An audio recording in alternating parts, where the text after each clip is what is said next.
Welcome to our explainer. Tonight we are traveling more than 1,000 years into the past, straight to the rugged, peaceful lands of the Viking Age. Forget the Hollywood myths of giant roasted legs of lamb and those endless horns of mead. We're going to see how they actually survived and, most importantly, what they really ate every single day. As we get started, I want you to imagine standing on the shore of a quiet Norwegian fjord. The morning hasn't quite begun. The sky is still dark, and a cool breeze drifts gently from the sea, carrying the fresh scent of salt and pine trees. But even before the sun rises over the freezing water, the day has to begin. In a world with zero grocery stores, waking up early wasn't just a choice, it was literally the very first step in everyday survival. If we step inside one of their longhouses, beneath those thick turf roofs that kept the freezing northern winters out, you'll find families sleeping peacefully. The living space is entirely focused on function. They're surrounded by wooden benches, storage chests, and handmade clay pots that have served them for years. Every single object has a strict purpose, and absolutely nothing is wasted. Slowly, the father of the family wakes and adds a few pieces of dry wood to the central fire pit. As the village awakens to the natural rhythm of sunrise, smoke rises, and soon, the comforting smell of fresh food fills the cool morning air. It's time for essential labor. Fishermen are preparing their nets, farmers are heading out, and bakers are preparing the day's vital calories. It's a constant, energetic race against the turning seasons. Now, survival depended heavily on livestock, but it's probably not what you'd expect. While pigs were raised specifically for feasting, animals like sheep, cattle, and goats were way too valuable to just eat. They were heavily relied upon for daily, renewable resources, like milk and wool, that kept the entire village clothed and fed all year round. Okay, let's just go ahead and debunk a massive myth right now. You know that classic image of a Viking warrior gorging on a massive roasted leg of lamb every night? Yeah, absolutely not. The historical reality of the daily Viking diet was far more complex, much more mundane, and deeply grounded in survival. We're talking porridges, fish, root vegetables, and whey. Part 1. Dagmar, the morning meal. Because of their incredibly active, labor-driven lifestyle, the average Viking actually only ate 2 meals a day, and the first one was absolutely crucial. Even the ancient Norse poetry of the Havamal explicitly warns against starting the day hungry. It literally notes that a starving man sits and sulks and cannot talk. Dagmal, the morning meal, was the essential fuel to get them moving. So what were they actually eating for Dagmal? You'd probably assume bread, right? Well, actually, hand-milling sturdy grains like hulled barley and oats on a stone required immense physical labor. Because it took so much effort, bread actually became a symbol of wealth. For most folks, normal mornings featured hearty, savory porridges, or maybe leftover stews from the night before. And we can't talk about everyday survival without talking about the women, who were the ultimate guardians of this process.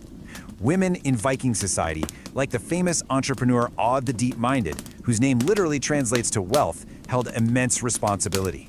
They took complete charge of food preparation, storage, textile manufacturing, and acted as the community's healers. Their specialized knowledge of agriculture quite literally kept their society alive through those brutal winters. Part 2. Natmill, the night meal. When the day's hard labor finally wrapped up, the villagers would gather around the central fire pit for nattmal, their heavy evening meal. A dark iron or soapstone cooking pot bubbling over an open hearth was the absolute center of attention. They'd use it to slowly simmer hearty stews packed with fish, vegetables, and only occasionally fresh meat, often washing it all down with some ale or mead. And here is a surprising fact for you. Into those stews went a massive variety of produce. The Vikings weren't just meat eaters, they were highly active horticulturalists. They cultivated vegetables like cabbage, turnips, leeks, broad beans, and gray peas. Plus, they gathered wild herbs like angelica, thyme, and bog myrtle, and even traded for imported seeds like coriander, just to bring their evening meals to life. Of course, we absolutely have to talk about the sea and the pasture, the unsung heroes of the Viking diet. Coastal access meant fresh catches of cod, herring, and halibut almost every single day. Alongside the fish, dairy products were absolute dietary staples across all social classes. But interestingly, fresh milk was rarely consumed by adults. It was mostly saved for the young or the elderly. Instead, milk was immediately processed into butter, cheese, and soured milk just to make it last longer. Part 3. The Art of Preservation. Everything we've discussed so far had to be preserved if they wanted to survive the brutal Norwegian winters. Without modern refrigerators, they had to rely on some truly ingenious methods to stop their food from spoiling. They froze food in the snow, dried it, smoked it, or traded for expensive sea salt. But honestly, their most fascinating technique? Pickling meat in a highly acidic way. By submerging meat in fermented milk byproducts, they created an environment where harmful microbes simply couldn't survive. Pretty brilliant, right? Drying was another incredibly common method that required very few resources. Fish could simply be hung up to dry in the freezing coastal winds or dangled near the smoky roof of the longhouse. That gave the fish a natural cold smoke treatment, keeping it entirely edible for months and months after the harvest. Now, if you're going to pickle meat in whey, you need a reliable way to keep it completely sealed off from oxygen. To do this, Viking artisans crafted waterproof staved wooden barrels and buckets. They also used porous clay pots, though those required constant liquid refills, and they even stored things like soured milk in sewn leather bags. Every single vessel had to be flawless, because if one leaked, the winter food supply was totally doomed. So, as we wrap up this explainer, it's clear the daily Viking diet wasn't about gluttony at all. It was a delicate, everyday balance of intense labor, careful planning, and a profound respect for nature's harsh limits. Which leaves us with a pretty humbling question to think about. If the first snows of winter arrive tomorrow, would your daily labor and harvest be enough to survive? Welcome to this explainer.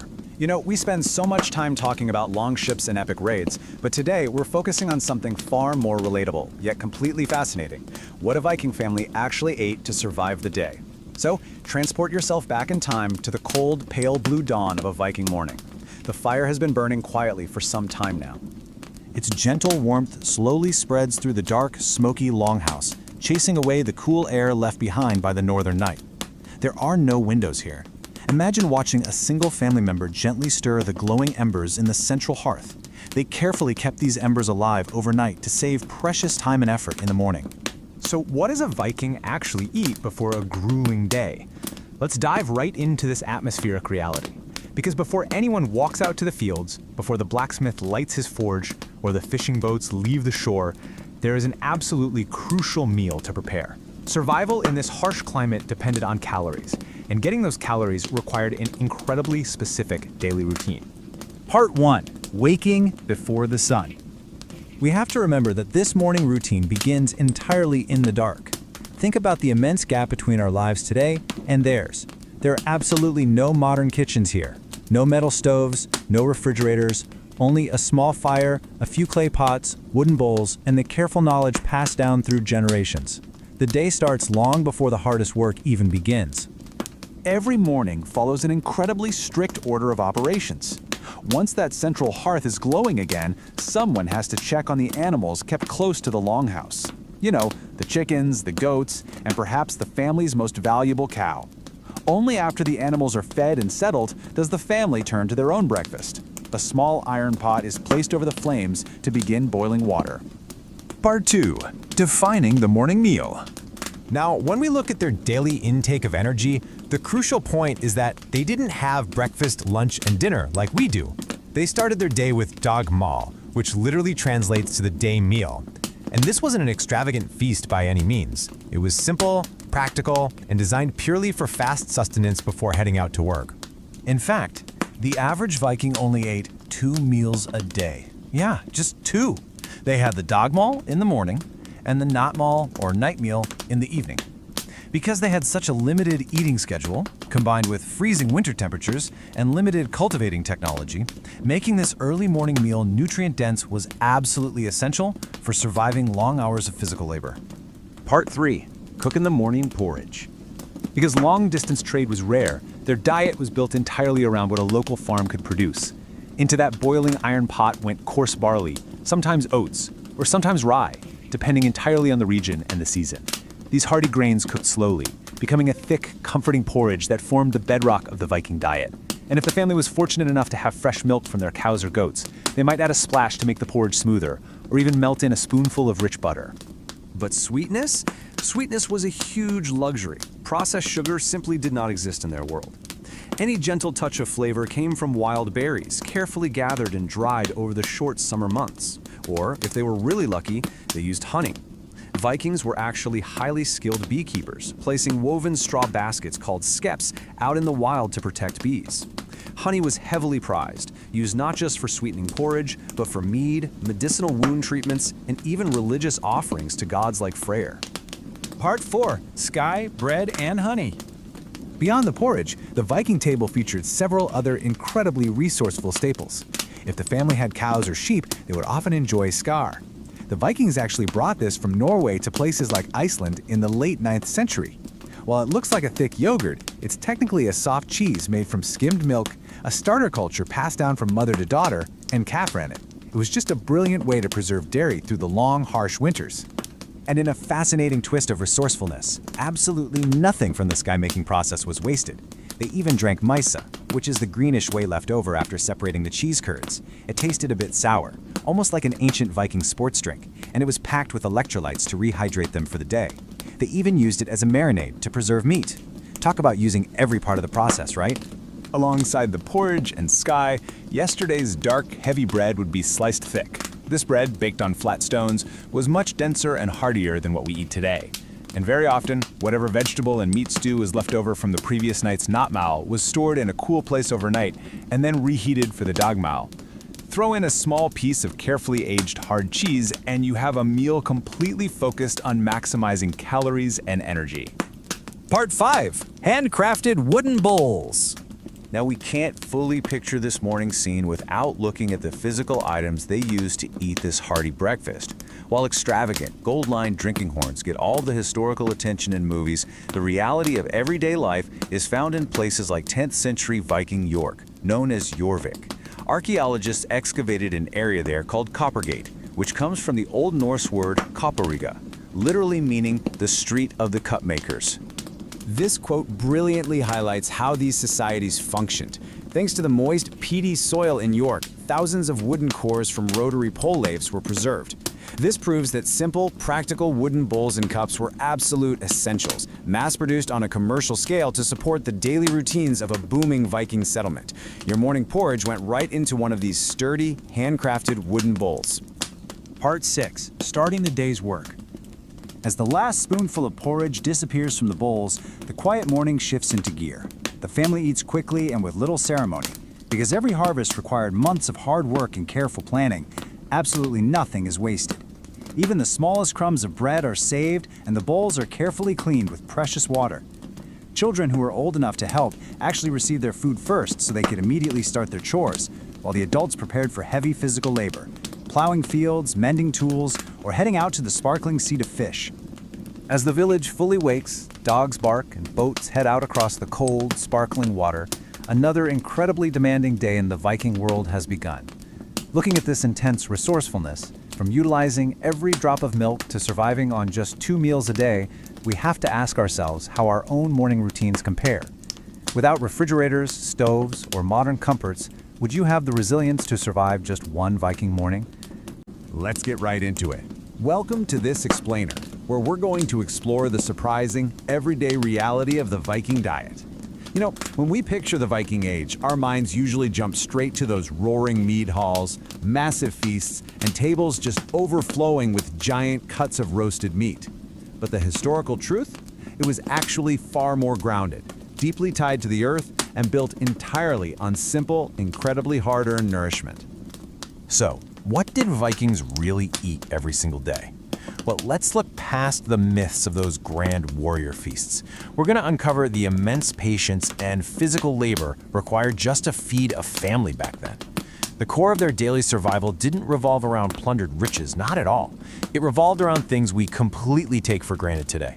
Let's step back in time and see what it actually took to put a meal on the table. Chapter 1: Dawn in the Longhouse. Waking up in a Viking village. Our story begins right as the morning fully arrives. Golden sunlight is stretching across a quiet Viking village, reflecting gently on the calm waters of the fjord. The fishermen have already headed out past the shoreline, braving the cold, and farmers are walking toward their fields. But inside the longhouse, another incredibly important task is just beginning. The women and children are starting the critical, unending cycle of preparing tomorrow's food. This peaceful daily routine perfectly captures the foundation of their diet. Everything relied heavily on what they could grow, forage, or raise in a really harsh environment with notoriously short growing seasons. They didn't have the luxury of modern science or refrigeration, right? So they had to rely on this deep, generationally earned connection to their environment just to survive. Chapter 2. Grinding the daily grain. The heavy work of the handmill. In the Viking world, bread was one of the absolute most valuable foods a family could have. But making it? That required hours of back-breaking labor before the baking could even start. A woman would kneel beside a heavy stone handmill, a rotary cornstone, grinding dried grain into coarse flour. Slow, steady movements, hour after hour, day after day. Her hands repeating that exact motion thousands of times just to produce enough flour for the family's meals. And it's not like ordinary families could just pop over to the store for a bag of fluffy white flour. Viking bread was dark, dense, and heavily reliant on hardy crops like barley and rye. Wheat was notoriously tough to grow in northern climates, making it a rare, high-status luxury. Barley, though, was incredibly sturdy. It really formed the backbone of their diet, used for everything from hearty, savory porridges to brewing strong beer. Chapter 3. Baking the Viking bread, crafting the daily loaf. So once the grain was finally milled into that coarse flour, the next massive challenge awaited. You have to remember, there was no packaged yeast back then. Everything depended on pure experience and patience. They would carefully pour the flour into a large wooden bowl, mix it with water from a nearby stream, and maybe add a little wild sourdough starter from yesterday's bake. Then the rough dough was slowly kneaded by hand. This dense dough would then need some time to rest. Eventually, it would be shaped into small, flat cakes, specifically designed to satisfy a deep hunger after long hours of hard work. Because it was made with those simple, hearty grains we talked about, the resulting bread was incredibly dense, but highly, highly nutritious. These flatbreads, called kaka in Old Norse, were typically baked directly on flat stones, heated by the central hearth. And as they baked, this wonderfully comforting, warm aroma would fill the entire longhouse. While some larger settlements might have had clay ovens, most families just baked these 10-centimeter cakes right in a dry iron skillet or directly on the hot ashes. Think of them as the Viking equivalent of a highly durable, portable energy bar. Chapter 4. Churning the golden butter, a patient rhythm. Now, alongside that freshly baked bread came another absolute staple, one that required immense physical endurance to create: golden butter.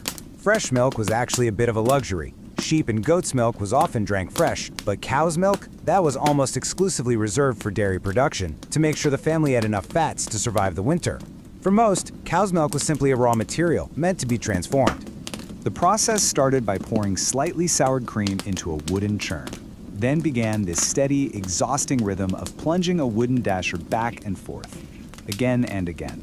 This was a process that could literally take hours of non-stop, vigorous motion until the cream finally split and transformed into rich, golden butter.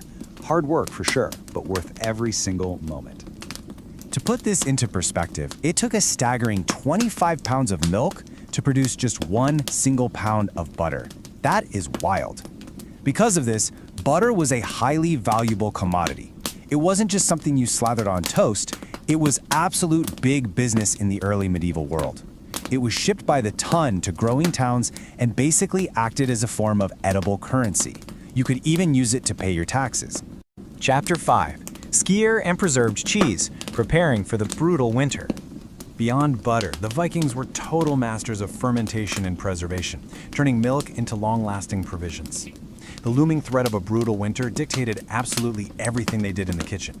A massive staple for them was skyr, a thick, protein-rich, sour dairy product similar to yogurt. The name actually comes from the Old Norse word skera, which means to cut. And ingeniously, they used the leftover highly acidic whey to pickle and preserve meats for months. There's actually a great quote from Eagle's Saga describing a meal. Tables were brought forth, and they were given food, bread and butter. Large boxes with skyr were also placed on the table. This really shows that a thin layer of butter spread across warm bread, served alongside skyr, was considered the ultimate gesture of hospitable, daily nourishment. When guests arrived, you didn't necessarily slaughter a prized animal. You offered them the incredibly labor-intensive gifts of your dairy room. By smoking, drying, and utilizing preserved aged cheeses, every single piece of food was carefully stored away on shelves and up in the rafters. Nothing could be wasted. Because, quite literally, the food prepared today meant the difference between starvation and survival in the freezing winter months to come. Chapter 6: A simple, nourishing meal. The comfort of the hearth. After hours of grinding grain, kneading dough, and churning butter, the family would finally gather around the central hearth as the fresh bread cooled. The dim light of the oil lamps and the glow of the fire created this incredibly cozy sanctuary against the harsh landscape outside. A slice of warm bread, a little butter, maybe a piece of cheese. It wasn't a grand feast, but it was deeply comforting, providing exactly the strength needed for another long day of labor. As the final loaf of bread was placed safely inside a wooden storage chest, the family could smile quietly, knowing tomorrow's meals were already secured. That simple wooden chest was a lifeline. It represented endless hours pushing that heavy stone mill and plunging the wooden churn. What this explainer really highlights is that in the Viking world, every loaf tells a story of careful planning, patient hands, and a deep gratitude for the earth's gifts. Survival wasn't just about swinging a sword on the battlefield. It was about the immense resilience, ingenuity, and heavy labor happening right inside the longhouse every single day. So as we wrap up this explainer, I want to leave you with a thought to ponder the next time you enjoy a simple slice of bread and butter. How different would your relationship with food be if every single loaf took hours of manual, backbreaking labor to create? When you literally have to grind the flour and churn the cream with your own hands, food becomes so much more than just a meal. It's a profound achievement. Thanks so much for joining me today. Stay curious, and I'll catch you in the next explainer. All right, let's jump right into this explainer. Close your eyes for just a second. I want you to imagine a quiet, misty morning on a Scandinavian fjord. We're going to step way past those old Hollywood myths today to discover the fascinating daily reality of Viking survival. We're talking about what it truly took to put food on the table in one of the planet's absolute harshest climates. Because before we get into the stereotypes of massive, endless feasts and warriors gorging on huge legs of roasted meat, we have to ask ourselves a pretty crucial question. How did these people actually survive the brutal, freezing scarcity of the Nordic winter? Well, the reality is far more complex and frankly so much more impressive than the myths. It was a life built entirely around the relentless rhythms of nature. So we begin our day far from the shore. The morning sun now sits just a little higher in the northern sky, and that gentle mist has disappeared from the water, leaving the fjord incredibly calm and clear. Out on the water, several small Viking boats drift peacefully. These boats are simple but incredibly strong. Built from carefully shaped oak planks, they're light enough to move quickly through the water, yet sturdy enough to survive changing, unpredictable weather. For many Viking families, this early morning journey onto the water is not simply a way of life.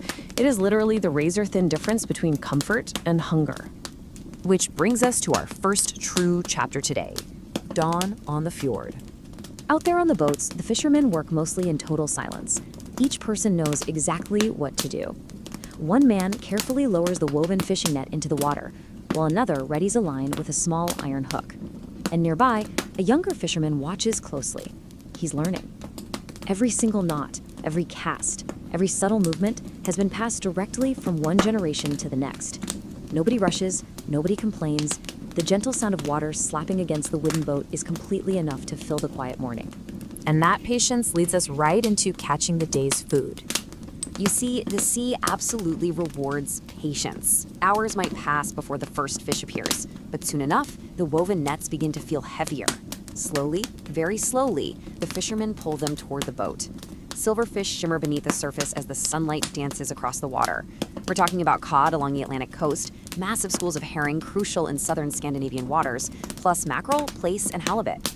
These shimmering fish aren't just a meal, they are undeniably among the most valuable foods in the entire Viking world. And this actually illustrates the cultural mindset of the time perfectly. Look at this wisdom from the Havamal, part of the Poetic Edda. It essentially says a man should often take an early meal, otherwise he sits and sulks, looks like he's starving, and can't even hold a conversation. Even their highest poetry stressed the vital importance of securing food early in the day. Because, let's be honest, a hungry Viking was a grumpy Viking. But catching the food is just step one. Now we have to look at preserving it for the winter. Surviving the dark winter without modern refrigeration required incredible ingenuity. We really have to contrast the relative abundance of the summer months, where you have those fresh catches, milk from the livestock, and field greens, against the harsh, unforgiving winter. When the snow falls, the larders empty out fast, and the survival of the entire village depends completely on how well they preserved their summer stock. To ensure the food lasts, they used a labor-intensive but brilliant process. First, the fresh fish are cleaned and gutted. Then, they're generously coated with precious salt. The salt draws out the moisture, creating a highly hostile environment for the microorganisms that cause decomposition. Basically, no water means the bacteria simply can't survive. Then, they would hang these salted fish on large wooden racks directly in the constant cool northern winds. This air drying process turned them into what's known as stockfish. This created a lightweight, incredibly durable, and highly nutritious food supply. It was actually so valuable and lasted so long that it literally served as currency in Viking trade. Imagine paying for goods with dried fish. Beyond just drying, the Vikings mastered some incredibly complex natural chemistry to defeat decomposition. They used cold smoking over slow-burning woods like oak or juniper, which added natural preservative chemicals right into the meat. They also pickled foods in lactic acid or highly acidic way, again, meaning microbes couldn't survive. And they even used fat preservation, coating cooked meats in a thick, airtight layer of melted lard to prevent oxidation. Pure survival genius. So let's fast forward a bit and step inside the Viking longhouse. By midday, several baskets have been filled and the boats turn back toward the village. As they reach the wooden dock, families gather to welcome them home, and children eagerly peek into the baskets. Once inside the longhouse, the fresh fish are cleaned with practiced hands. A few of the best ones are placed in an iron pot or roasted slowly right over the central hearth. The dim, flickering light from the fire sets a cozy mood, and that comforting aroma of cooking fish and burning wood quickly fills the large communal room. The crucial takeaway here is their profound resourcefulness. In the Viking household, absolutely nothing is wasted. The fish bones, boiled down to make a highly nourishing broth. The fish oil, carefully saved to fuel the small lamps that light the longhouse through the dark nights. They even extracted train oil from seals for cooking and lighting. Every single part of the catch had a vital, life-sustaining value. Alongside the fish, families would gather around the hearth to consume staple dairy products. Fresh milk was actually pretty rarely drunk straight. Instead, it was turned into longer-lasting items like buttermilk, whey, or a really fascinating staple called skyr. Skyr is a soured fermented dairy product, somewhat similar to a very thick yogurt or a soft cheese. It was incredibly rich in protein, easily preserved for weeks at a time, and absolutely essential for getting through those lean winter months. And of course, what's a hearty meal without bread? This daily fare might be accompanied by simple flatbreads. Depending on what they could grow or trade for, these were made from barley, oats, or rye.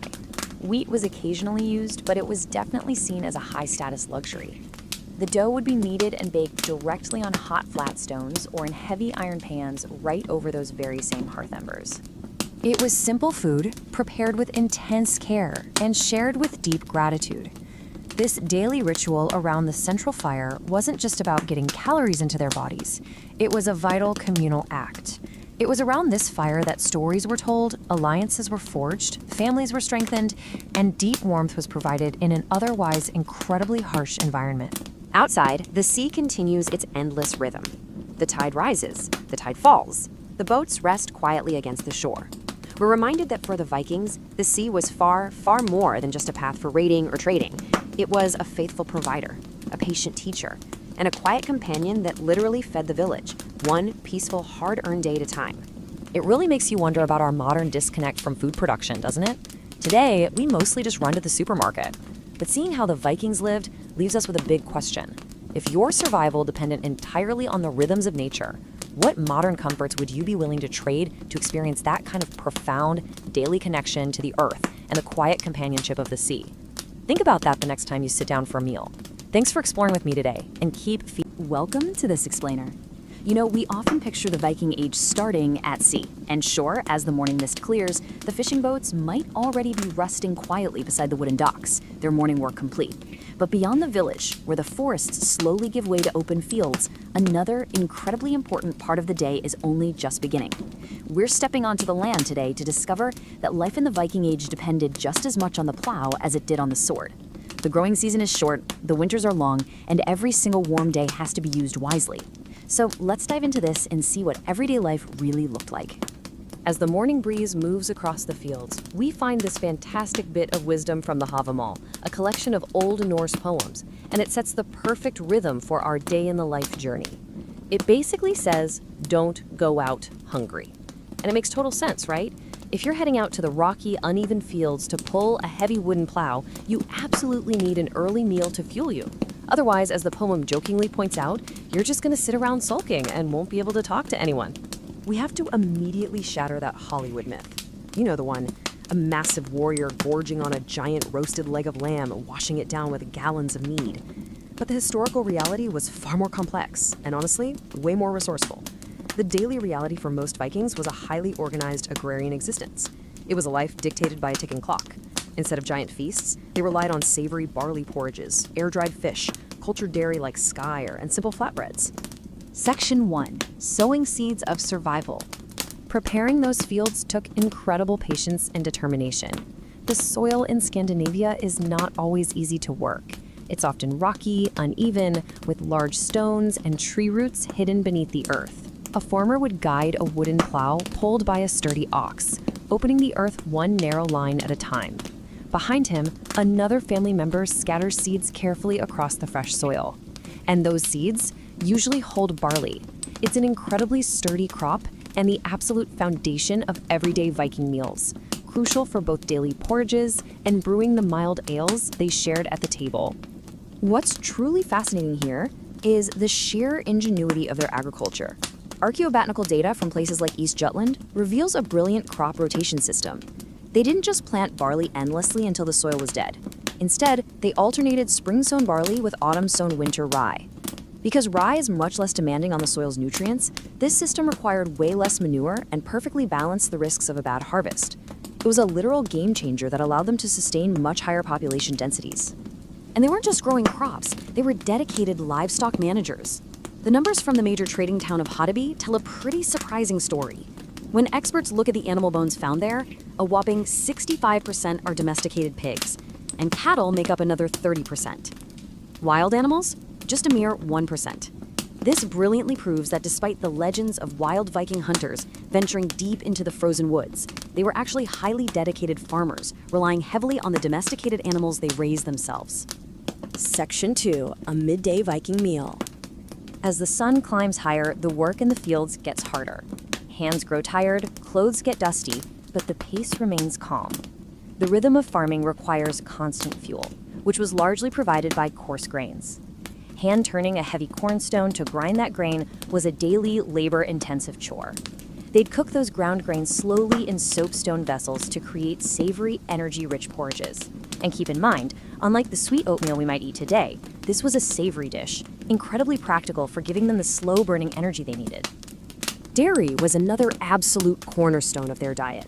As noted in Egil's saga, when guests arrived, they were immediately served bread, butter, and large boxes of skyr. They drank buttermilk or whey, and they absolutely loved butter. They'd even put it right on their fish. Skyr, if you haven't had it, is a thick, soured curd, kind of similar to a really dense yogurt today. Producing this relied entirely on the highly skilled women of the household, the milkmaids, whose success was often superstitiously tied to their butter luck. We actually have a tangible, historically accurate recipe based on archaeological finds from Birka in Sweden, showing exactly how they made their bread. They'd mix whole wheat, barley flour, ground flaxseed, and a little salt, adding just enough water to form a firm, slightly dry dough.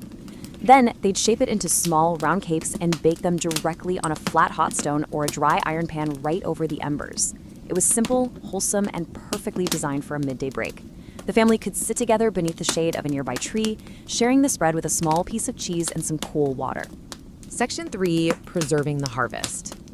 After that short break under the tree, the work begins again with almost frantic intensity, because the absolute key to Viking survival was preservation. Nothing could be left until tomorrow if today's weather was good. Without electricity, they literally weaponized their harsh climate. In the summer, they used the constant cold northern winds to air dry gutted cod into rock-hard stockfish.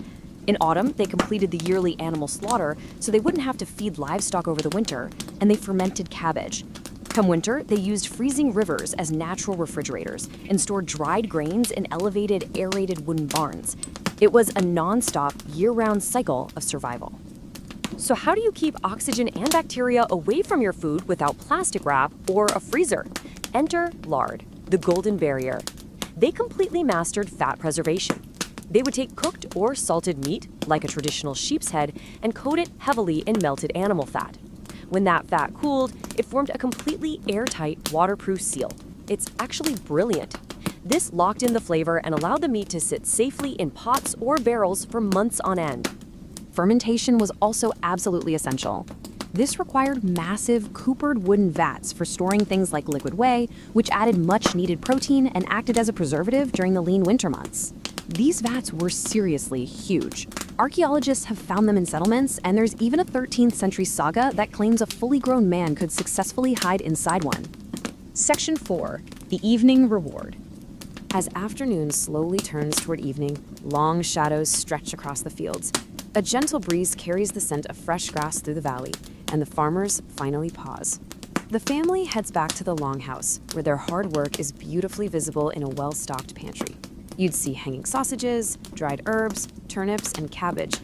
They even hung magical healing alliums, like garlic and leeks from the rafters.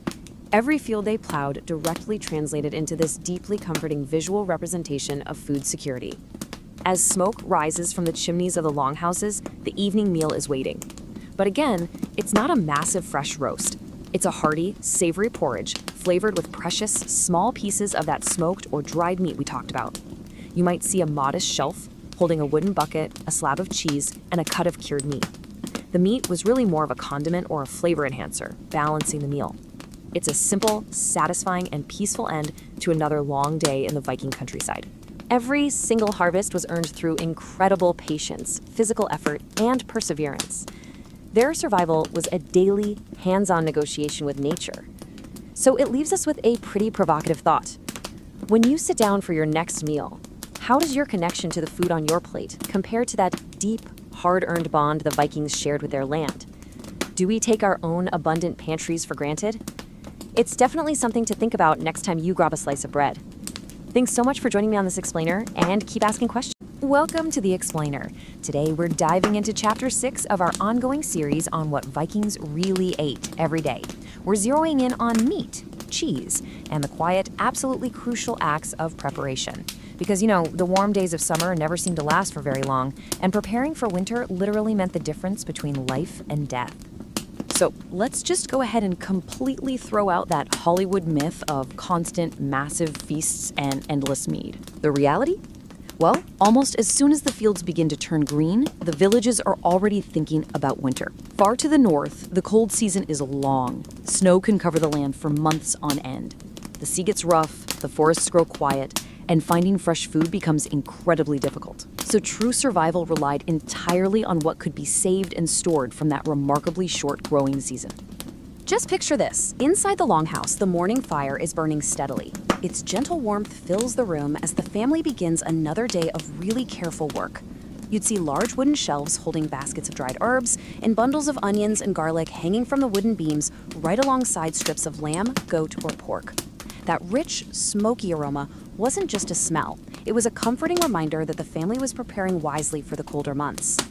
Section 1. Preparing for the winter.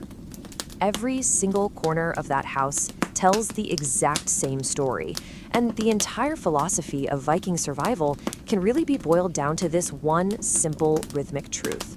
Prepare today so tomorrow will be easier. Section 2. Daily bread and porridge. Before you can preserve food for the future, you've got to fuel the workers today, right? You'd find clay pots filled with grain, gathered carefully during the harvest. Simple, unleavened flatbreads were durable, portable staples that provided the essential energy needed for the day's unhurried work. Preparing this bread was an ancient, shared routine. The family would mix barley flour, wheat, and flaxseed, knead it with water into a firm dough, and bake it over the hearth's embers. And all the while, children are watching with this quiet curiosity. They're learning these life-saving skills not from textbooks, but by observing, helping, and just repeating each task until it becomes second nature. And as evening approached, everyone would pause for a simple meal, maybe some fresh bread, a slice of cheese, and a warm, savory barley porridge. Nothing fancy.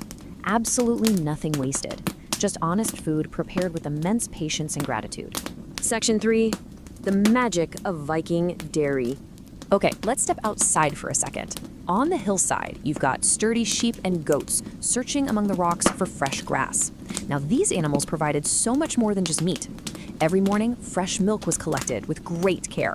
Some was enjoyed right then and there, but the rest was gently warmed over the fire, separating into soft curds and clear whey. This is where it gets really clever. By skillfully souring the milk, they created sky, a thick fermented dairy product. This wasn't just a tasty snack, it was an absolute nutritional lifeline. It meant this protein-rich food could survive weeks, sometimes months of storage, turning a highly perishable liquid into a winter survival staple. The golden rule here, nothing is hurried. Good food takes time. Slowly, those fresh curds were gathered by hand and pressed into round wood molds. Some wheels of cheese would be eaten within days, sure, but others were left to dry and age for months, becoming firm enough to survive the long, brutal winter ahead. Section 4, smoking, salting, and drying. Back inside, strips of meat, usually lamb, goat, or pork, since beef was actually pretty uncommon, are hung above the fire. Day after day, the smoke slowly dries the meat while protecting it from spoiling. And whenever salt was available, which was a precious commodity by the way, it was rubbed carefully into fish and meat. Every piece saved today was quite literally tomorrow's supper during a harsh winter storm. Section 5, extreme food preservation methods. But this brings up a really fascinating historical problem, doesn't it? What happens when you run out of that precious salt and there is just absolutely no more room in the smoky rafters? How on earth do you preserve meat for months without it rotting? Well, they got incredibly resourceful. They would submerge meat in wooden vats of highly acidic whey, that liquid left over from making cheese. The acid prevented spoilage. Or they would encase it completely in a thick, waterproof layer of solid animal lard to completely block out the oxygen. It required incredible ingenuity to use every single natural resource at their disposal. Section 6, survival through quiet preparation. Outside, the afternoon breeze moves gently across the fields. The sky is clear, birds are circling. It's difficult to imagine snow under such warm sunlight. But everyone knows winter always comes. And so the work of survival continues. Not frantically, it happens slowly, with immense patience. It progresses steadily. Another wheel of cheese placed on the shelf. Another bundle of smoked meat carefully stored. Another basket of dried berries safely tucked away. Little by little, matching the unyielding rhythm of the changing seasons, the family's food supply grows. And as that golden evening light settles over the village and the forests stand silent, the coming winter seems just a little less frightening.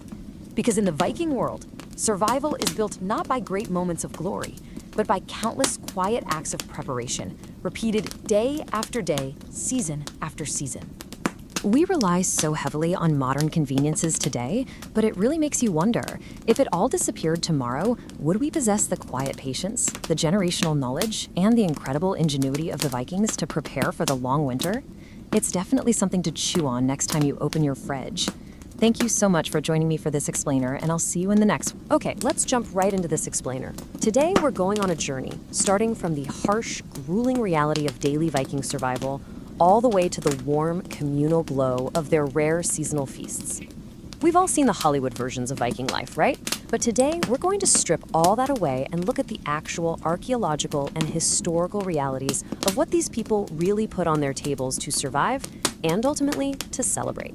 You know, what's truly fascinating about this ancient quote from the Havamal is how perfectly it sets the historical tone. It shows us right away that for the Norse people, food was deeply, deeply tied to socializing and community. Eating wasn't just about fueling the body for a hard day's work, it was the fundamental social glue. Literally, going hungry meant you couldn't fully participate in the shared life of your village. So that begs the question, what did Vikings actually eat every single day? Well, to answer that, we have to entirely ditch the pop culture myths. You know exactly the ones I'm talking about. The imagery of a Viking endlessly gorging on a massive roasted leg of lamb, washing it down with bottomless horns of mead. While moments of abundance absolutely did exist, the everyday reality was shaped by a very unforgiving Scandinavian environment. Section 1. The harsh Viking reality. We have to begin with the climate. Long, incredibly dark winters and brutally short growing seasons meant that daily survival was a constant, calculated struggle against nature. Ironically, summer was often the hungriest time of the year, mostly because the autumn pantries would empty out long before the new harvest was ready. So forget that cinematic fantasy of endless roasted meat. The historical diet was built heavily on durable, tough survival foods. Things like coarse barley porridges, dried stockfish, heavily preserved meats, and fermented skyr. Fresh meat was an absolute rarity for the everyday farmer. Section 2. The art of preservation. Because those harvests had to last through the dark, brutal winters, the Vikings became absolute masters of food preservation. And remember, they did all this without refrigeration. They used an ingenious variety of techniques. Salting drew out moisture to stop bacteria. Smoking with sweet juniper or oak didn't just preserve the meat, it added incredible flavor. Air drying relied on the freezing Nordic winds to turn cod into lightweight, rock-hard stockfish that could literally last for years. Fermentation transformed highly perishable milk into protein-rich skyr. And they even used fat preservation, dipping cooked meats into melted lard that cooled into a waterproof, protective seal. If you were to step inside a typical Viking pantry, you'd see a scene very much like this. Almost everything consumed on a daily basis had been cold smoked over the central hearth, air-dried, or heavily salted to prevent rot. You would see dried herbs, cured poultry, and braided onions hanging right near the roof, slowly cold smoking from the residual fires burning below. Even fresh milk was considered a massive luxury, mostly reserved for the very young or the elderly. Instead of drinking it fresh, it was laboriously processed in tall wooden churns to make butter or soured into whey and buttermilk. They had to ensure absolutely nothing went to waste during the lean, hungry months. Section 3. Gathering at the Longhouse. But as the seasons slowly pass, the fields are finally harvested. The fishing nets bring in a generous catch. The storage shelves are full. And for a short while, the hard work of daily survival gives way to quiet celebration. As the afternoon sun begins to set, imagine families walking slowly toward the largest longhouse in the village. They step out of the biting autumn air into the dim, flickering light, instantly enveloped by the smell of wood smoke and the incredibly rare aroma of roasting meat. These longhouses were massive structures, ranging anywhere from 15 to 75 meters long. Inside, the central fire burns brightly, filling the room with dancing shadows. That hearth wasn't just for cooking, it was the absolute social hub of the home. Normally, space in there was tight, but for a feast, loose boards were placed on wooden trestles along the sides of the hall to create temporary dining tables. Grandparents, parents, and children all took their places together beneath one roof. Section 4. A rare and special feast. Tonight is a truly special occasion. Maybe it's a wedding, the end of a difficult harvest, or just a gathering before the deep winter snows arrive. These feasts were not held every week. They were exceptionally rare, and that's exactly what made them so profoundly meaningful. The food begins to circulate.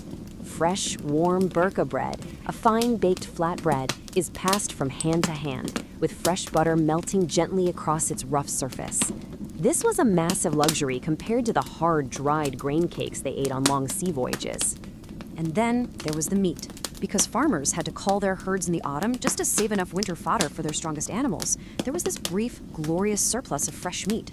So instead of the usual preserved, salted cuts, this rear feast featured fresh pork, beef, and mutton roasting directly over the open flames, usually served alongside large wooden bowls of thick barley stew filled with onions and herbs. And to wash down this rich feast, the village would dip into their carefully stored barley to brew small barrels of strong, festive ale. It was poured generously for guests. But here's the beautiful part.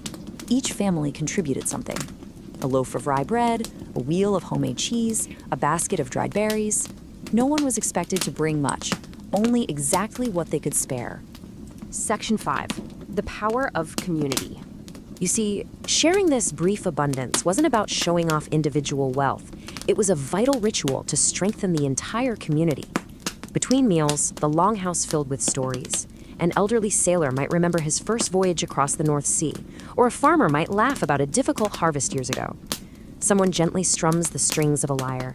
A simple wooden flute begins to play, and several voices join together in old, unhurried songs. Outside, the evening grows darker, but inside, the warmth of the fire makes everyone feel perfectly safe. But eventually, as the fire begins to burn lower, families slowly prepare to head out. Sleepy children and the oldest villagers walk carefully beneath the crisp, starlit sky. One by one, the lights inside the longhouse grow dim. The feast has ended, and they all know that tomorrow ordinary life begins again. The fields will need attention, the fishing boats will return to the freezing sea, the endless, grueling work of survival resumes. Yet the memory of that peaceful evening remains. It leaves us with this incredibly powerful realization. Even in the hardest times, in one of the most unforgiving climates on Earth, it wasn't just the smoked fish or the clever preservation techniques that kept the Vikings alive. It was the warmth, the shared stories, and the unwavering solidarity of their people.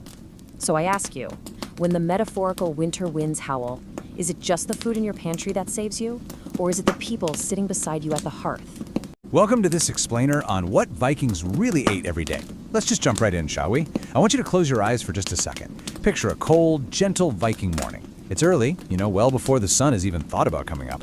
In the center of this long, dimly lit room, a central fire is being carefully brought back to life from glowing embers that were tucked away safely under the ash all night long. Just a few pieces of dry wood, a gentle breath, and the small flames slowly return. You can almost feel that warmth starting to spread across the room, right? Outside, rain is just tapping gently against the turf roof. Inside, a thin trail of smoke rises up toward a small opening above. The village is waking up. There's this absolutely beautiful sensory contrast here between the really harsh, freezing weather outside and the returning safety and warmth inside the room. This isn't your Hollywood scene of raiding or battle. This is the quiet, daily reality of Viking survival. Now think about your own kitchen today. You've probably got rows of cupboards, a sleek metal stove, a fridge humming away in the corner, all tucked into its own separate, dedicated room. Cooking in the Viking Age? Well, it was entirely different. It was stunningly simple. Everything happened right around that one central fire pit we just revived. No modern conveniences, no separate spaces at all. Just a shared living area, a few heavy iron pots, some wooden bowls, clay jars, and generations of passed down knowledge. To really grasp this, we have to understand the space itself. The longhouse, or longhus. These things were massive, ranging anywhere from 15 to 75 meters long, and they functioned as giant communal dwellings. They were built around a continuous hearth that was the literal lifeblood of the home, providing everything from heating to lighting to cooking. In places like Iceland, where wood was super scarce, they were cleverly insulated with incredibly thick walls of turf. That turf trapped the heat from the central fire, making the longhouse the absolute center of daily survival and social life during those brutal, freezing Scandinavian winters. And let me tell you, surviving that winter took serious fuel. 3,000. That is the massive number of calories a single active person in the Viking Age needed every single day, just to endure this rugged, physically demanding lifestyle. Imagine having to source, prepare, and preserve 3,000 calories a day for every single member of your family without a grocery store or a freezer anywhere in sight. So how on earth did families secure their survival through the winter when fresh food was incredibly scarce? Well, the Viking pantry was basically nature itself. They used the elements. First, they'd dry meat and fish using the cold, biting wind and sun. Second, they'd smoke proteins right over that longhouse hearth. Third, curing foods, though this required highly expensive traded salt. And fourth, they had this absolutely ingenious method of fermenting cooked meats by preserving them in vats of sour whey. The lactic acid literally stopped it from spoiling. Okay, so they've got their preserved ingredients. What do they actually eat on a random Tuesday? Picture a heavy iron cauldron hanging right over that morning fire. Honestly, it's one of the family's most prized possessions. Into the warming water goes barley and oats, then a handful of dried herbs, some onions, maybe some cabbage if it was recently harvested. If yesterday's fishing trip was a success, small pieces of fish are gently dropped in. If meat is around, they use just a tiny bit. Every single piece has to be stretched to the absolute limit. This humble, nourishing stew, simmering away in the family's prized cauldron. It was made to sustain life, not to impress a food critic. Now, I know pop culture loves to show Vikings constantly spit roasting these massive, dripping cuts of meat over roaring fires. Actually, scratch that whole image. For a long time, even early archaeologists thought a decorated iron rod they dug up was a roasting spit. But get this, it was likely a wand used by a seeress for shamanic practices. Spit roasting was actually an incredibly rare luxury reserved for super wealthy jarls, simply because it burned through way too much precious, scarce firewood. So if they aren't roasting their food, how are they cooking? Prepare for a true stroke of survival engineering. Most daily food was boiled, but not always by hanging a pot over a massive blazing fire. Instead, they used heated stones. They would heat rocks right in the central hearth, and then literally drop those boiling hot stones directly into iron or soapstone pots filled with water and ingredients. The stones transfer their heat, bringing the stew to a boil while saving their extremely limited and precious firewood. Absolutely brilliant. As the morning goes on, the women of the house would start prepping bread using a heavy stone quern, kind of like the one found at Ericstadir. Imagine patiently turning a massive top stone over a bottom stone with practiced hands over and over, grinding grains like barley and oats to make flour for authentic Norse flatbread. It was a seriously time-consuming, highly physical morning chore. But before you start craving that warm, cozy smell of fresh-baked bread, we need to talk about its grim reality. It was made from barley, wholemeal, and flax, shaped into flat, round loaves, and cooked right on those heated stones near the fire. Since it had no yeast, it was incredibly dense, flat, and super chewy. But here is the real kicker. As those heavy stone corns ground together, tiny stone chips would break off directly into the flour. So your warm morning flatbread was literally filled with tiny rocks that absolutely ground down and ruined their teeth over time. Delicious, right? Which brings us to a really important question. How do archaeologists actually know what Vikings ate every day? We certainly don't have Viking cookbooks lying around. So how do we pivot from our sensory morning narrative into the hard science behind these discoveries? Well, we're going to dive into a slightly gross but totally fascinating truth. Archaeologists reverse engineer the Viking diet by studying teaching documents and digging up coprolites. Yep, that is the fancy scientific term for fossilized poo found in old Viking toilet and trash pits. I know, it sounds a bit unsavory, but this preserved waste is an absolute treasure trove of hard data. And this data is incredibly revealing. When they find tiny fish bones and barley grains in the dirt, it confirms a diet heavily reliant on coastal waters and hardy, cold-weather grains. Remember those tooth-destroying stone fragments from the bread? Well, they find those passing right through the digestive tract, confirming the use of those stone corns. And perhaps most grimly, the presence of tapeworms and roundworms tells us all about their struggles with undercooked meat or poor sanitation. Every tiny, seemingly disgusting clue left in the dirt floor builds this perfectly clear, undeniably real picture of their daily lives and resilience. Let's bring our narrative back to that peaceful morning hearth, though. There's a saying that comfort is often found in life's simplest moments. After the bread is baked and the stew is ready, the family gathers around. Wooden bowls are passed, everyone gets a modest portion, nobody takes more than they need. They truly understood the deep value of sharing. That first spoonful is warm, simple, and nourishing. And when the meal is done, absolutely nothing is wasted. The leftover stew is saved, the bread is carefully wrapped in cloth, and the cooking pot is cleaned with hot water and simple, natural fiber brushes. Soon, the fire grows quiet once again, waiting patiently for the next meal. Which leaves us with a provocative question for you to ponder. Could you find comfort and survival in the simplicity of a single iron pot? We live in an era of endless convenience, overflowing pantries, and instant heat. But the beautifully harsh reality of the Viking longhouse reminds us of what human beings are truly capable of. What you should take away from this explainer is a profound respect for their resourcefulness, how they turned wind, smoke, stone, and a single central fire into centuries of survival.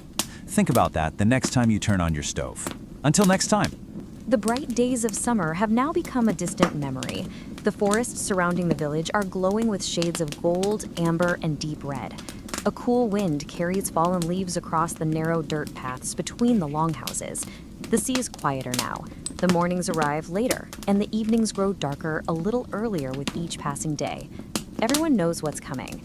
Welcome to this explainer. Today, we're taking a sensory journey straight into a Viking longhouse on the very eve of winter. Winter is near. And for the people of the Viking Age, this is, without a doubt, the most important time of the year. The work of many, many months is almost complete. The grain has been harvested, the fish dried, the meat smoked. The berries have been gathered from the forest. Every basket, every barrel, every wooden chest tells a story of incredible, patient preparation. Outside, a freezing wind might be howling, but inside, glowing embers offer a smoky, cozy warmth. So, let's dive into this. What did it truly take to survive a Viking winter? Well, it wasn't just about throwing on a thick fur coat. It was about brilliant preparation, incredibly dense food, and zero-waste survival tactics that allowed these communities to outlast the snow and ice. Section 1. Winter approaches the longhouse. Before we can fully appreciate the meals that kept them alive, we kind of need to understand the dining room itself, right? The excavation of the Hrisbu longhouse from the Mosfall Valley in Iceland reveals the true architecture of Viking survival. Looking at the layout of the post holes and walls, you realize these structures were massive, usually 5 to 7 meters wide and anywhere from 15 to 75 meters long. This wasn't just a house, it was literally a communal fortress against the freezing temperatures. These longhouses were absolute marvels of engineering. In places with limited wood, like Iceland, they built incredibly thick turf walls to insulate the building and trap the heat inside. The central dirt corridor housed the hearth, which was the absolute heart of the home, providing essential heat and light. And here's the wild part about those communal spaces. You didn't just share this warmth with your extended family, but often with your livestock too. Animals at one end, humans at the other, everyone sharing body heat. Simple smoke holes in the roof let the toxic fumes out and just a little bit of light in, creating a warm, if slightly smoky, sanctuary. Section 2. Preparing the last warm meal. Imagine sitting on a wooden bench inside this cozy longhouse, preparing what feels like the last peaceful meal before the deep freeze sets in. Today, we're totally used to soft, fluffy, airy bread from the supermarket, but Viking bread? Completely different story. It was an incredibly dense, practical flatbread made from whatever hearty grains they had, mostly barley and rye. They'd mix that up with flax seeds, water, maybe some whey, and cook it right on hot stones or in an iron pan over the fire. Heavy, chewy, and packed with nutrition. But how did they actually get that flour? They used traditional stone querns to grind the grain by hand. Now here is the gritty reality of Viking life, literally gritty. The grinding process constantly chipped away at the lava rock or sandstone of the quern. That meant small fragments of stone ended up right in the flour. So when they baked and ate that bread, they were chewing on tiny rocks. Absolutely terrible for their teeth, but they simply had to eat it to survive. Alongside that rocky bread, you'd have a bubbling, hearty stew cooking in an iron cauldron or a soapstone pot hanging right over the fire. Slowly simmering inside is a thick broth made from barley, onions, carrots, cabbage, local herbs like thyme, and small pieces of smoked lamb or fish. The aroma would fill every corner of the room. But here's a truly ingenious trick. Firewood was precious, right? So they didn't always keep a massive fire roaring just to boil a pot. Instead, they heated small stones in the glowing embers and dropped those red-hot stones directly into the broth to bring it to a boil. Just a brilliant way to conserve fuel. Section 3. Preserving food for survival. That warm, comforting meal was only possible because of months of grueling, zero-waste preparation. The Vikings basically weaponized their harsh climate to keep food safe. First, drying. They'd hang cod out in the freezing open wind to create stockfish. The cold stopped spoilage, and the aggressive wind sucked the moisture right out. Second, smoking. They hung fatty meats directly above those longhouse hearths. Third, fermenting. They submerged cooked meats in sour whey, called sur. The lactic acid created an environment where harmful bacteria just couldn't survive. And finally, salt curing. Salt was a really rare, expensive traded good, but highly effective when they could get their hands on it. Now, we absolutely have to highlight who was the backbone of this entire operation. Historical records make it clear. Women cared for the family, prepared the food, milked the animals, and painstakingly preserved all this food for the winter. When the men were away raiding, fishing, or trading, the women took over all the agricultural work as well. Without their tireless labor and deep knowledge of food preservation, the entire village would have starved. Plain and simple. Women held an immense life-saving responsibility. Section 4. The calories to survive. We know how they made the food, but the sheer volume required to power a human through bitter cold is mind-blowing. Look at this daily menu breakdown based on archaeological estimates. They were drinking 1,500 grams, that's about 50 ounces of ale a day. Not modern high-alcohol beer, but a malted barley drink for vital hydration and calories. They ate almost a full pound of that dense bread, a pound of meat and fish, and over a pound of dairy products like cheese and butter, maybe some dried apples they gathered a few weeks prior. It takes a massive amount of fuel to sustain an active lifestyle when you're constantly battling the freeze. To put that into perspective, nutritional analysis shows that if their winter stores ran low, a daily diet of 1,200 calories was a meager, highly dangerous ration. It essentially meant slow starvation. During lean years, they were forced to eat what we call famine foods. They would actually strip birch bark from trees, shred it up, and mix it into their flour just to bulk out their meals so they had something, anything, to digest. In stark contrast, 3,000 calories. That was the true daily energy requirement they aimed for to thrive in the cold. Hitting that 3,000 calorie mark every single day of a long, dark winter is exactly why those monumental preservation efforts were absolutely critical. Nothing was wasted. Nothing was taken for granted. Section 5. Unearthing the Viking diet. We've talked a lot about the specifics of what they ate, but you might be wondering, how do archaeologists actually know what was on their plates 1,000 years ago? I mean, it's not like we have Viking recipe books lying around. Well, it comes down to a deeply fascinating, if slightly gross, reality. Ancient latrines. Yep. Fossilized Viking feces, found perfectly preserved in old toilet pits, are an absolute goldmine of information. By putting this stuff under a microscope, scientists find undigested seeds, tiny fish bones, those little stone fragments from the querns, and even the remains of parasites like tapeworms. So yeah, it's a dirty job, but it tells us the unfiltered, absolutely true story of their daily diet. Okay, let's step out of the latrine and back into that cozy longhouse. The last more meal is finished, the youngest child smiles watching the steam rise from the bowls, while the grandparents quietly give thanks for another successful harvest. There's no great celebration, just quiet gratitude. After supper, the remaining food is carefully stored away. The stew is covered for tomorrow, the bread is wrapped in clean cloth, the cheese is put back on its cool shelf, even the smallest crumbs are collected. Warm wool blankets are spread across the wooden beds, and the fire is reduced to glowing embers. Outside, snow continues to fall, placing a white blanket over the sleeping forest. Tomorrow brings another quiet winter day, another simple meal, and another reminder that careful preparation and patience have always been the true ingredients of survival. Which leaves us with a pretty provocative thought. If the harsh winter arrived tomorrow and the grocery stores simply vanished, would our own preparations be enough to sustain us? We rely so heavily on modern convenience, but the brilliant resilience of the Vikings shows us what humans are truly capable of when nature forces us to adapt. Thank you for joining me for this explainer, and I genuinely hope it gives you a newfound appreciation for your next warm meal. Welcome to This Explainer. Our peaceful journey through the Viking world is now slowly coming to an end. The last light of the day has disappeared beyond the distant mountains. The sky above the northern sea has become a deep, endless blue, and one by one, countless stars begin to appear. The village is quiet. The fishing boats rest gently beside the wooden pier, rising and falling with the slow rhythm of the tide. The day's hard work, tending the fields, feeding the animals, chopping firewood, is finally over. Okay, let's dive right into this. When we hear the word Viking, our minds almost always jump to fierce raiders, massive longships, and roaring battles, right? But the reality of their daily lives was profoundly different. Tonight, we're going to explore a totally different side of their history. We're stepping into a world defined by the quiet routines of family, the comfort of a warm kitchen, and the deep satisfaction of a slow-cooked meal after a grueling day. Section 1. The evening meal. Let's leave the freezing subarctic winds behind and step through the heavy wooden doors into the glowing, smoky warmth of the Viking longhouse. This transition from the harsh elements outside to the shelter of the home is absolutely everything. It brings us to what the Norse called the nattverd, the evening meal. This wasn't just a quick bite to eat on the go, it was a deeply communal time of rest and sustenance.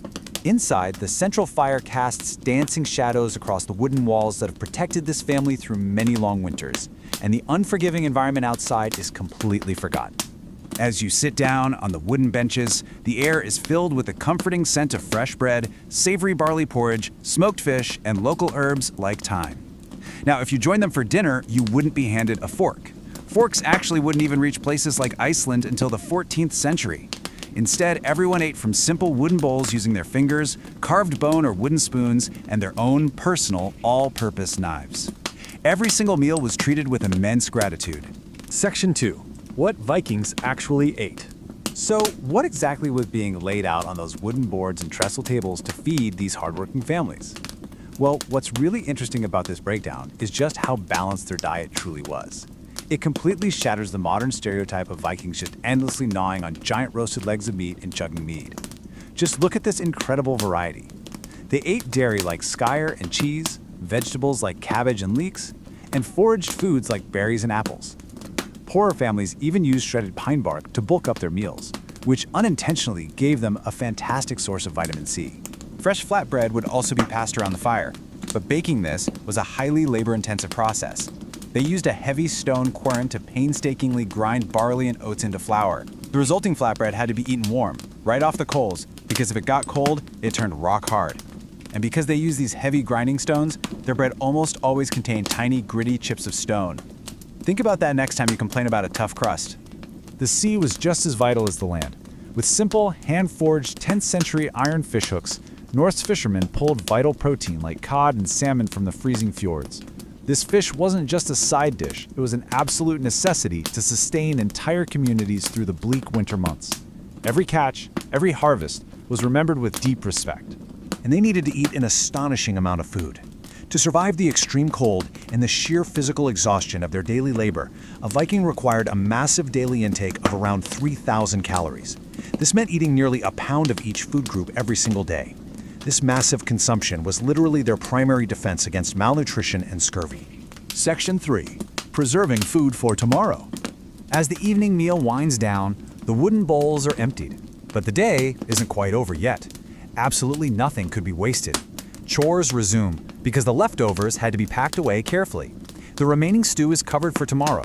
Without modern refrigerators, they turned to a mix of ingenious preservation methods. They used salt to cure meats, though it was super expensive. They harnessed the freezing winds to dry fish into rock-hard stockfish. They hung meat high in the rafters to absorb the smoke from the central fire. And they even buried fish to let natural bacteria ferment it. These incredible steps magically turned fragile, perishable food into lasting strength for the winter. They were incredibly resourceful, especially when it came to dairy. The last pieces of cheese are wrapped carefully in cloth. They turned milk into butter, which was highly prized because its high fat and low water content made it nearly immune to bacterial growth. And when it came to cooked meats, they would actually submerge them in large vats of sour whey, known as sewer. The lactic acid acted as a perfect natural preservative. As I said, no harvest was ever wasted. Section 4. Inside the Viking longhouse. Now, the chores are fully finished. The food is safely stored for tomorrow. The pace of the evening begins to slow down. Let's take a look around the room. This perfectly illustrates the stark contrast that defined their daily lives. On one side of the heavy timber walls, you have the freezing, endless night sky of the north. But on the inside, you have absolute safety. You have warmth. You have the earthy, comforting smell of a packed dirt floor and a crackling fire. This architecture itself was a masterclass in survival, stretching anywhere from 15 to 75 meters long. The walls bowed outward, mimicking the shape of the very ships that brought them across the sea. In places like Iceland, they layered the walls with thick turf for crucial insulation, and right down the middle ran the central hearth, the literal beating heart of the home, providing all the heat, light, and cooking fire they needed. They even smartly spread the ashes onto the dirt floor to absorb the dampness. As the central fire died down, the longhouse didn't plunge into total darkness. They used simple lamps made of dished stones filled with fish liver oil, using a common weed called cotton grass as a wick.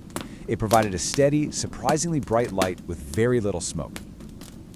In this gentle glow, the youngest children are becoming sleepy, curling beneath warm wool blankets. An elderly grandfather might softly tell stories of distant islands hidden beyond the morning mist, and peaceful summers when the fjords were filled with fish. His voice is calm, unhurried, comforting. Section 5. Sleeping on the benches. The stories slowly come to a close. The weaving is put away. We've reached the final, most restful part of the night. You know, in a Viking household, there were no private bedrooms. The entire extended family, from the oldest grandparents to the youngest children, shared this one single space. It was a life with zero privacy, but it offered profound community. As the evening ends, everyone simply gathers on the raised wooden benches that line the walls to sleep side by side. Here is a fascinating detail preserved in the Laxdæla saga. Because these wooden benches and built-in bed closets were incredibly narrow and confining, many Vikings didn't sleep lying completely flat. Instead, they actually slept sitting up, with their backs resting against the wall cushions. Imagine the profound sense of security in that room. The family closes the heavy wooden door. The cold remains outside. You are surrounded by your family, falling asleep beneath heavy, warm sheepskins and thick wool blankets, entirely sheltered from the harsh elements.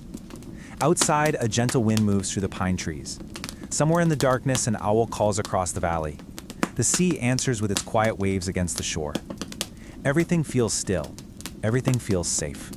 In the center of the room, the fire slowly burns lower. Only glowing embers remain now.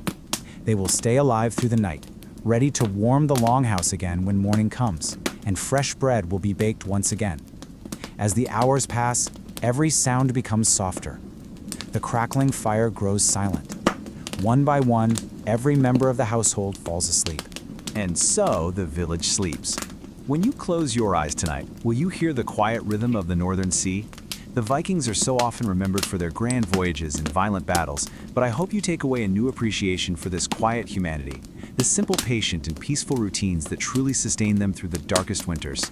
May these peaceful stories bring you calm, may your thoughts grow lighter, and may you drift into a deep, restful sleep. Thank you for joining this explainer, and good night.